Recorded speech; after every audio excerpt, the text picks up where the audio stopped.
That's fine. Tony and then Anita and Elizabeth Moody. Oh, okay, thanks. And then Matt. I'm sorry if I mispronounced these names. Matt Evie. Okay, so Tony and then Anita. Yes. And Steve, are we? Okay, so we have 2 minutes and we'll just let you know when you're getting close to time. Oh, okay, thank you. I didn't have time to really write it. Hi, I'm Tony Schroyer. I'm a Nevada resident and I've been a lifelong Democrat. I want to let you know about my grave concerns about the high-density, low-income housing industry. We have several projects, actually 2 projects in Nevada that are a failed model and have a lot of challenges.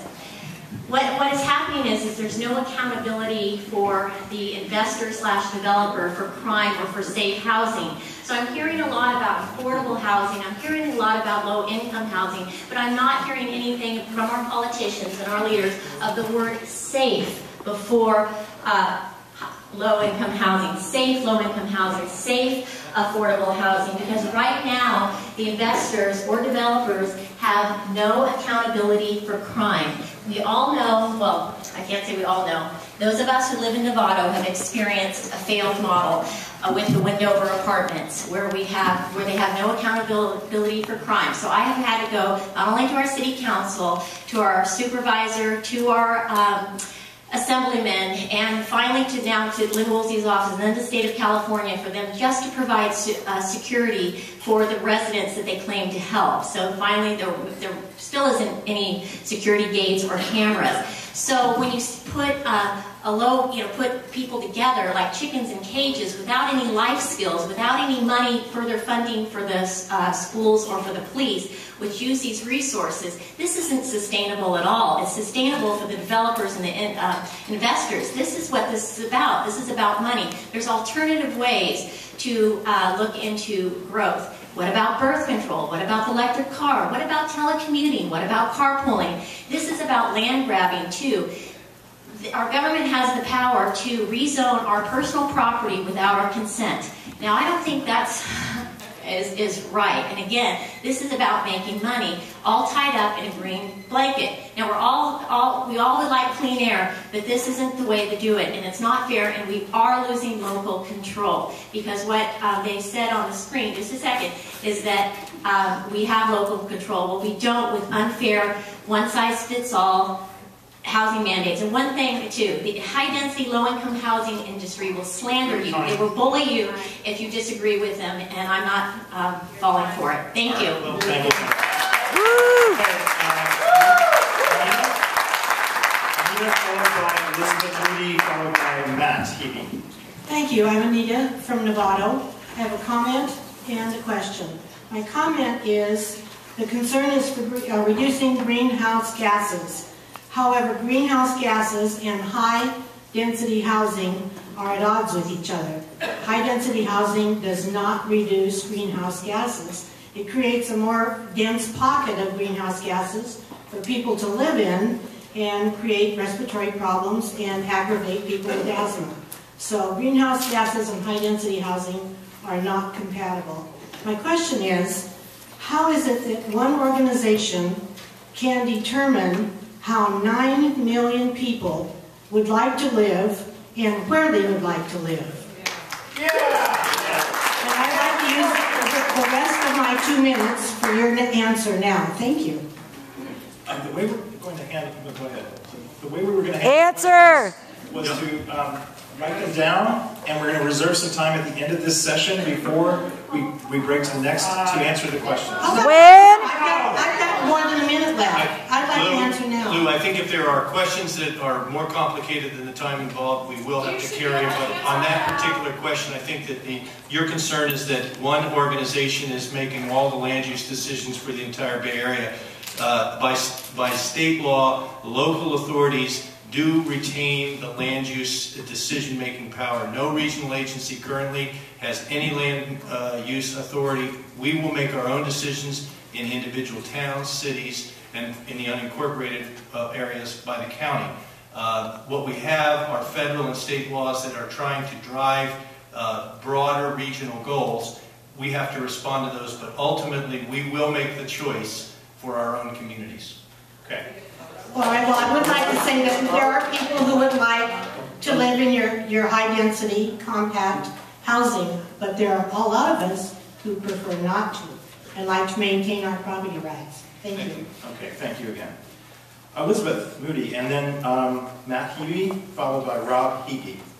Well, the high-density housing does not cause any greenhouse gas at all. It's the automobiles that have come in and the transportation that causes the greenhouse gases.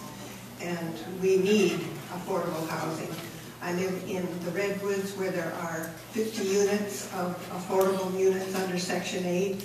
On one side of us are 32 family apartments. There's absolutely no crime. On the other side is an 8-unit development for disabled, low income. So we're right in the middle, and Mill Valley loves us all.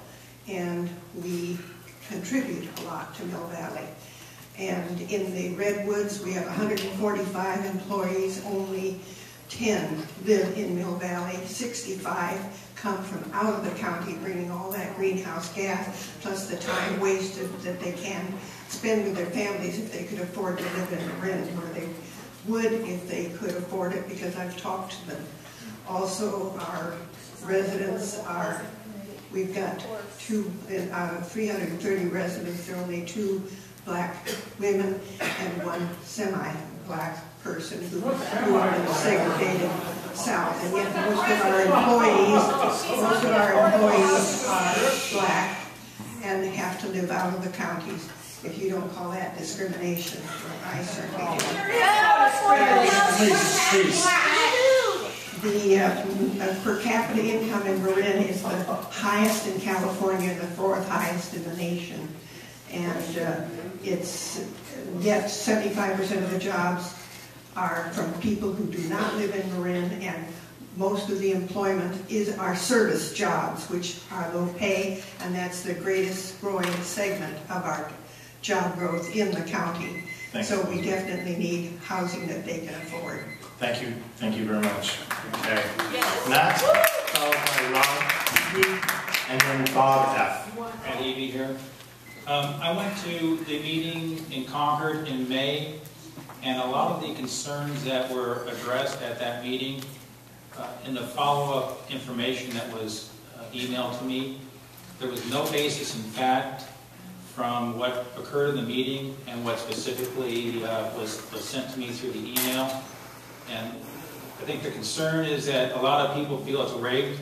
I believe that there is clear evidence in that, because virtually all the concerns that were addressed in the meeting were ignored, and what was relayed in the email was the specific agenda that was on your program at the meeting. So virtually none of the concerns that were brought up in the meeting were conveyed or taken down or addressed in the email. That's the huge concern. I believe a lot of this information is based on bogus information. I think ABAG itself has recently been caught in saying that the air particulate in diesel engines was 300 times more than it actually is. The head of ABAG specifically is in the job. He conveyed that he was a PhD. He does not have a PhD, from what I know. I went to another meeting associated with another 30 seconds. Activity in San Jose, and basically I was driving and parking in rush hour traffic, and I noticed that every train that I passed at the Valley Transit Authority had less than 5 people on it. So the actual system right now that we have in place is not working, because it's not conveying or carrying the people that the people don't want these trains. BART, I live in Lafayette. BART is a good system. Most of these other systems aren't being utilized. Thank you, Matt, very much. Rob E, followed by Bob F, and then Diane first. Rob, are you here? Okay, how about Bob F? Yeah. Okay. Thank you. Hi, Steve. How you doing? A couple of things. Why is it that government officials always feel that their way of handling problems is so much better than local residents doing it on their own? For the life of me, I just don't understand that. I live out in the San Geronimo Valley, and we have low-income housing out there, but it's constantly, people have little in-law units and everything else, but constantly there's an effort by the government through codes and that to completely eliminate those, to bring everything up to speed so that everybody has a beautiful home that's up to code. So that's my first comment. My second is I just really prefer a little more of an organic approach to growth that comes from the bottom up instead of this idea of regional crop dusters coming over and just sort of laying down patches of where people can live and where they can't live, and it just doesn't make any sense. The other thing is just on the GHG stuff, in all the literature it comes across as if the greenhouse gases are somehow a pejorative. We need greenhouse gases in order to survive on this planet.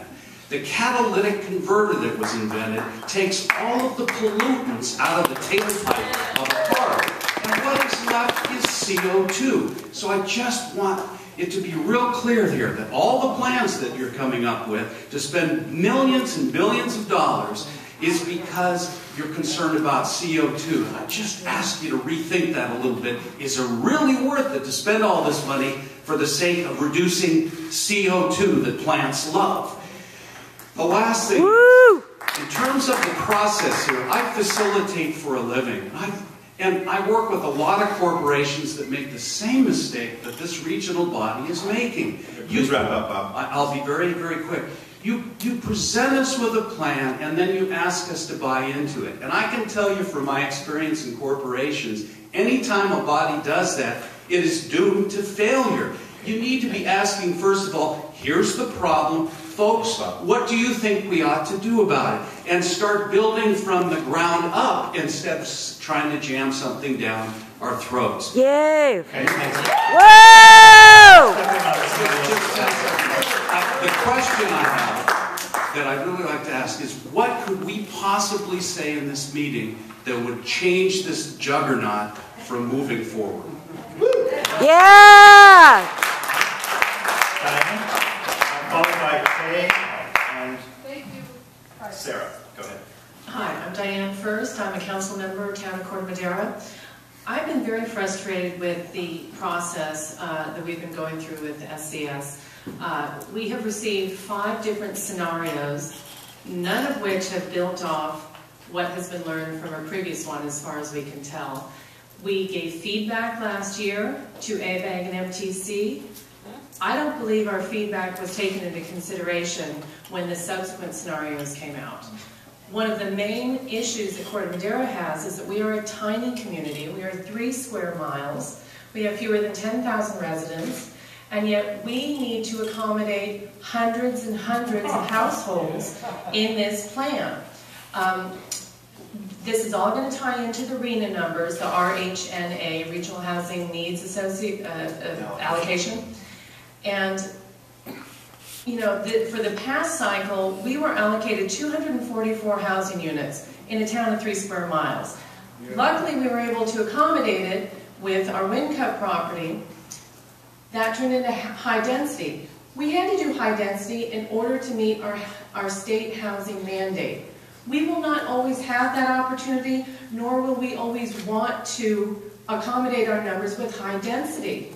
What are our options, and does ABAG and MTC not realize that some of our towns are built out and really don't have room to accommodate all this housing growth? Thank you. Yeah. Followed Bob, by Sarah. they don't answer the questions. Followed by Jamie. Jamie. Kay? Was that Clayton Smith? Kay. Kay. Is there a K here? Sarah? Just a Sarah, plain old Sarah, and is that you?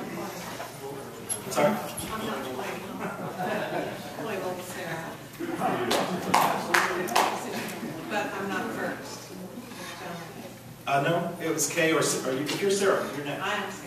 I'm going to speak strictly from a philosophical, historical point of view.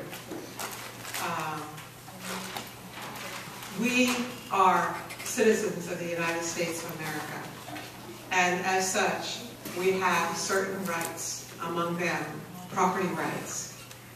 You people who serve, instead of making us feel like you're doing us a favor by having these meetings and giving us time to speak, should understand that you're working for us, and your positions are based on our vote. So folks, please listen to these people. They're acting out because they don't think you're listening. And it's true, you're not. If this thing comes through for us, what, 2013, we will know that you didn't listen. And we're going to throw you out of office, every one of you. Let's do it. Yeah. Jamie W., followed by Clayton Smith.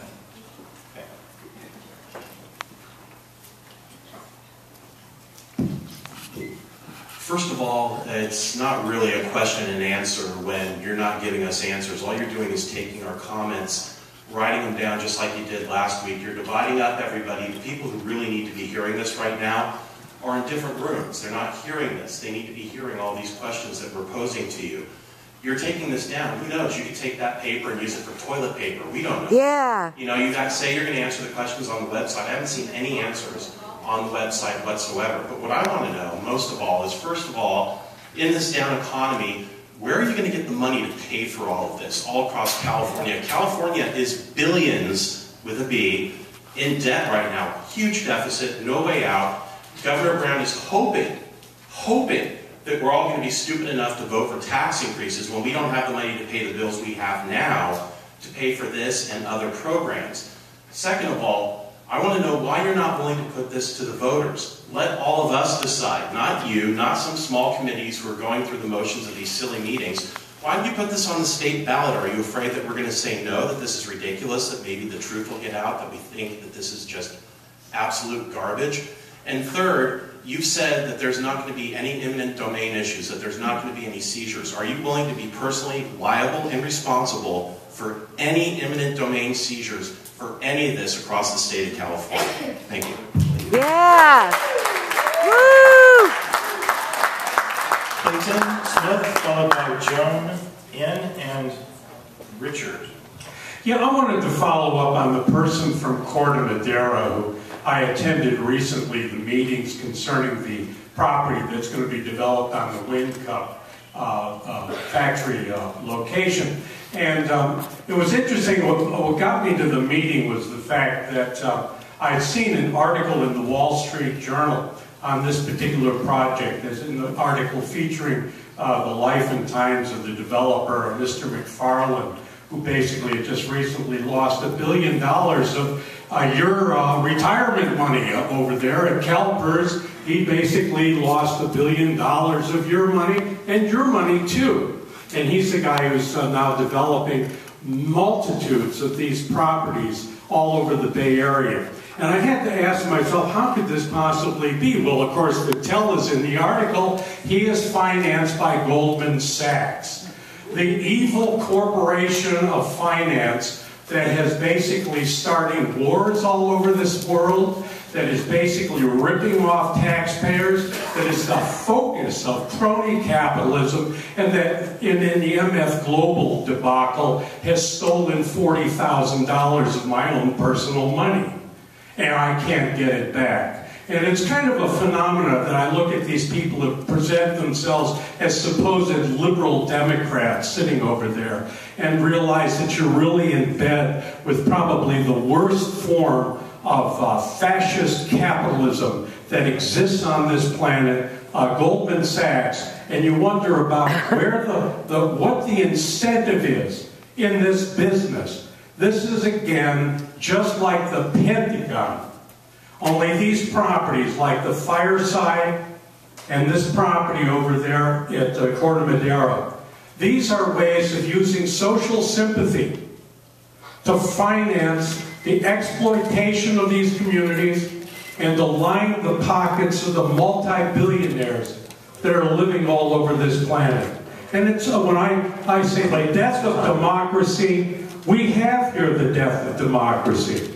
And you people who calling yourselves Democrats are at the front and center of leading the charge to put an end to what has made this country decent and great. All right. Thank you. Thank you. Woo! Okay.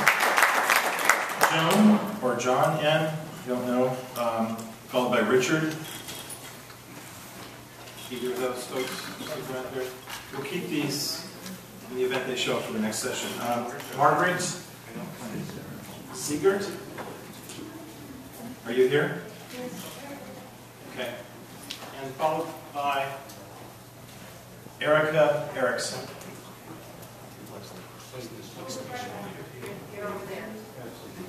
I'm here. I believe, through having read and studied a little bit about what's going on here, that although you say you're asking for public input here, I believe you've already, the outcome is predetermined, and this is sort of a formality of putting forth what would appear to be something that does involve the public. I'm a home builder who's been working in this area for many years now, and I have watched over the years as city general plans continue to evolve, you might say, but interestingly they all evolve toward the same goal. And all the city planning agencies work off of something called Growing Smart, which I believe is passed down from the top. It's definitely not a bottom-up approach. It's passed down from the top, and so you can easily say that it's a bottom-up and communities decide for themselves, but the directive comes from a much higher place, and the ultimate goal, as you know and we know, is to create more of this so-called mixed-use development, which makes people live on top of some hardware store or that sort of thing, allows them maybe one parking space. I've noticed that development recently has restricted parking and restricted the automobile. It would be maybe acceptable for the fact that the public transportation is never going to, it's never going to work in this country. It never has and never will. People are not, the country's not set up that way. You'll never get it. Every mass transportation project that has been proposed is just immensely over budget, and in fact will never get built. So we just don't think that this is something that you're really interested in finding out much about what we think. We value our property rights above all, and we think that this impinges on them a great deal. Thanks. Okay, thank you. Yeah. Margaret, if you have the microphone, we're going to take your comment, and then I'm going to give the panel just a few moments to answer any of the questions that they heard or respond, and then we'll take a break to move on to the next station. And those of you who haven't spoken yet, who I have cards for, you're welcome to stick around for the next station. We'll try and get to all of these. We'll get to you first, and then we'll take the new cards. So Margaret, please. I appreciate the fact that we are able to speak. I'm sorry that there's sometimes a lot of noise after a comment, but my viewpoint is that we are able to communicate with those who are supervisors and those who are people of planning and people who are concerned with the transportation issues. However, SB 375 has taken away CEQA, which is the California Environmental Quality Act, from considerations of affordable housing. And affordable housing also has changed in Marin County's unincorporated area from a minimum of 400 square feet to counting a unit of housing as 200 square feet. And I too have been around people who live outside the community providing services at a very low salary in rehabilitation facilities. They have children and families, and they are unable to come into our county because I don't believe some of them even knew about the fact that there was a Section 8 housing listing. They are unable to come into our community because there is insufficient housing. The housing that is projected to provide in my particular area, Southern Marin, is scheduled to be on current A-plane, 90 to 80-foot bay mud. This is not sustainable, and yet these are the places that are encouraged for safe housing.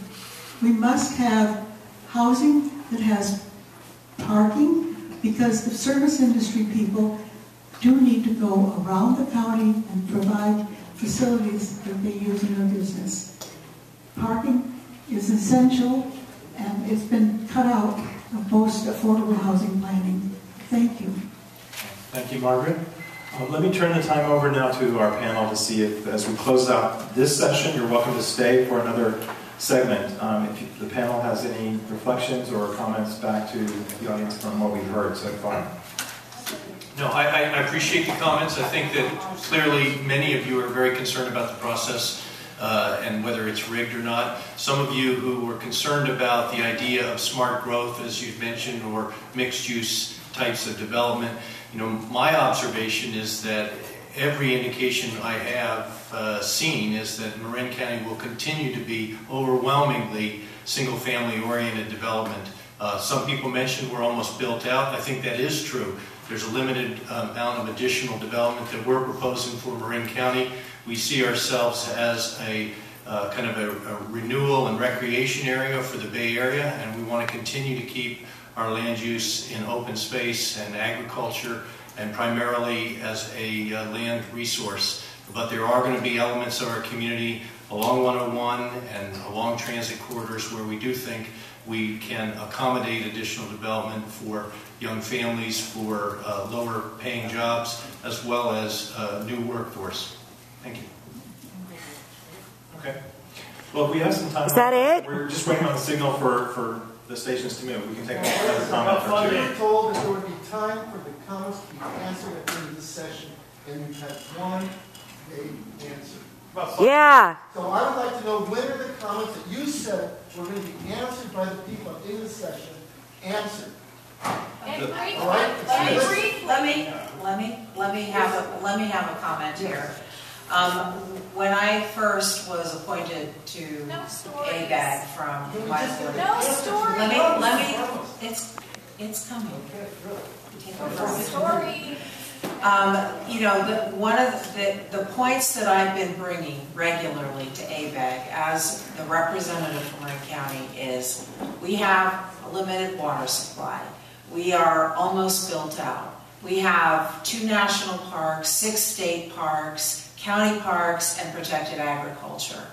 We don't have a lot of extra room to grow, and if we are going to do it, we have to take our natural and our built infrastructure into account. If you look at the numbers that have been imposed on the 9 Bay Area counties, Marin County only has 1% of that right now.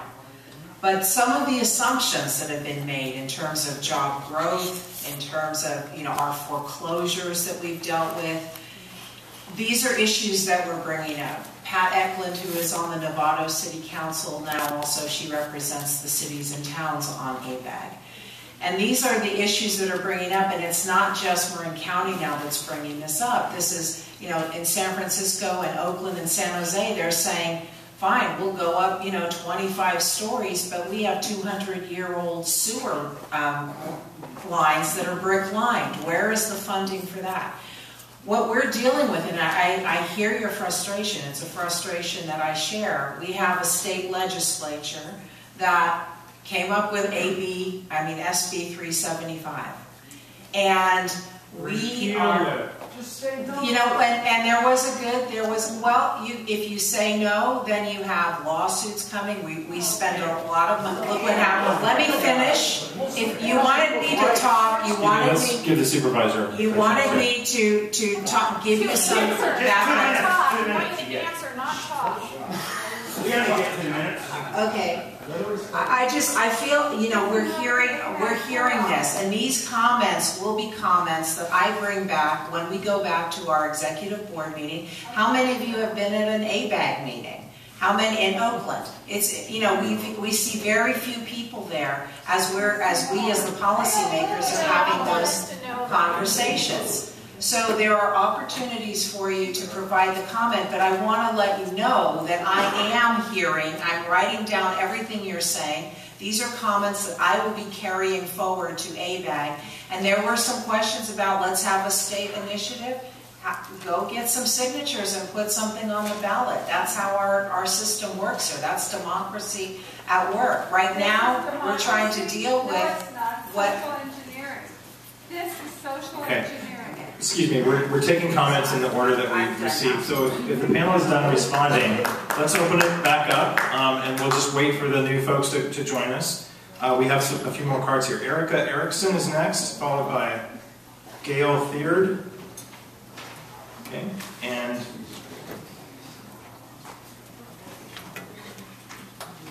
so Erica, is that you? Okay. Hi, good evening, everybody. My name is Erica. I am a property owner here. I live here in Marin County for 11 years. And I am an immigrant. I'm from Brazil. And I would like to share that I really appreciate all this process, the long-term planning, because I live and visit cities where long-term planning is not implemented, and really the consequences are devastating. So I really appreciate the effort. I think that there is a lot of professionals, respected professionals involved in this process, and I really believe that this process is needed. The process is not perfect, so I'm going to comment on some improvements that we could see in this process. One of them is the involvement of more low-income and minority populations in this process. I know that there are some efforts in this, and I really appreciate all the effort that's being implemented. But for example, this meeting, as you can see, Marin Center is not accessible to public transportation, especially at this time of the evening. People have to drive, or to usually drive here or carpool, and this is not really very accessible to a lot of people, including a great percentage of population in Marin County. So I really would like to see some improvements in the future regarding the accessibility of public meetings. Also, I would like to see the language more accessible to participants, not only, I'm not saying only the other language, but also in English, to be more accessible to great part of the population that don't understand acronyms or, you know, like more background information about the terms being used. So overall, I think that it's important to, like many speakers said before, that it's a ground-up kind of process, and that this doesn't stop here as the plans are implemented, that the community participation is stimulated throughout the years, not only 1 year, and that you'll hear people. So thank you. Okay, thank you, Erica. Okay. One more comment from Gail, and then we're going to take a break while people are coming to join us. Go ahead, Gail. Hi, my name is Gail. I'm a policy advocate here in Marin County. I serve on a couple of boards here in Marin, and I do a lot of outreach work. One of the things I would like to say is that I know the supervisors, I'm not preaching to the choir, but affordable housing and low-income housing really needs to be defined. I'm listening to everything that people are saying here. I agree with what you're saying. I love your passion. You know, I don't agree with all of it, but I agree with what you're saying with the information that you have. So one thing that I would encourage that the supervisors do, the county do, is educate the masses as to what affordable housing is and what it is not, what it looks like and what it can be. Okay? Unless you have a very good retirement plan, many people are going to need affordable housing, or should I say housing that is affordable at their income level. It is not what you project or in your mind what affordable housing is. You're thinking of Wendover or some of the other places that have failed in being a good place to build for a profitable one and demand for affordable housing. Affordable housing and low income housing are two separate things. Good? Affordable housing is housing that's affordable on all income levels, which will look at 1/3% of your income, just like your mortgage is. Your mortgage is based on 1/3 of what your income is how much they will allow for you to take out a loan for. Okay? I'll make it short. Second of all, the security of these affordable housing units, that's a management issue. It is not a development issue. Developers do not come in saying, I'm going to make sure this area is secure and the residents are secure. That is a management thing. Management must take the time and the effort and the cost to screen the residents to ensure that they're going to be compatible with the current residents there and that they are not criminals. That's the only thing. Okay, that's your time, Gail. Okay. I do have a few more. I put in another card, hopefully in the next session if there's more time, because it's a lot of clarity that needs to be. We're just adding your comments to the comment form. We're going to thank you very much. Okay, all right. Thank you. So we're going to pause here. I'll just let you know that It's so dismissive. Jen S., Carolyn Leonard, and Michelle are our next speakers. We'll just pause for just a moment. For those of you who are interested in visiting the other stations, you can move now. Station A again is transportation, and Station B is land use, complete community. We'll resume here in about 3 minutes. Good. I have to go to the bathroom. Yes.